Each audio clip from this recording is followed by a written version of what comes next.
Le Front commun pour le Congo poursuit, lui, sa retraite politique dans la périphérie est de Kinshasa, des travaux qui vont se clôturer dimanche et qui auront eu le mérite de dévoiler la position commune de cette plateforme, chère au sénateur à vie, Joseph Kabila Kabange, sur la situation politique actuelle au pays. Les relations au sein de la coalition FCC-CACH étaient passées au peigne fin. Au centre des intérêts de chacun se trouve le Congo d'abord. C'était le mot qu'on a noté à l'ouverture de ces assises. Le peuple congolais et de sous-estimer le niveau de son exaspération face à la crise socio-économique exacerbée d'une part par la corruption et les antivaleurs, d'autre part par la pandémie de la Covid-19.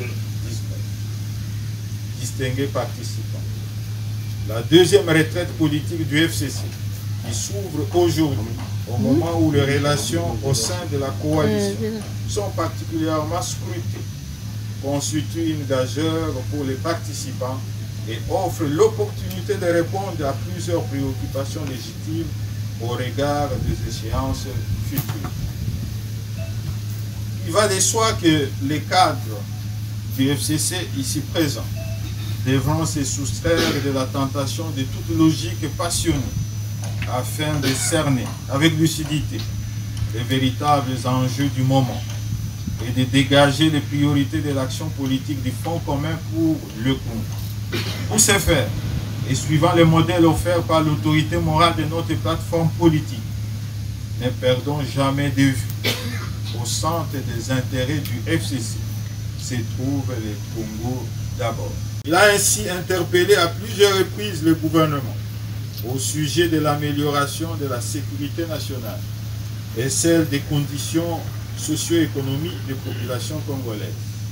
C'est avec la même énergie que les FCC restent intransigeants quant au respect de la Constitution, des lois de la République, ainsi que des engagements souscrits dans le cadre de l'accord de coalition comme gage de stabilité et de pérennité pour la démocratie congolaise qui a enregistré un tournant décisif le 24 janvier 2019 lors de la passation pacifique et civilisée du pouvoir. Dans cette perspective, les FCC condamnent toute manœuvre politicienne, partisane, visant à anéantir les bénéfices de celle-ci et à détourner l'attention de notre peuple au regard du seul combat qui vaille, celui de l'amélioration de son vécu quotidien.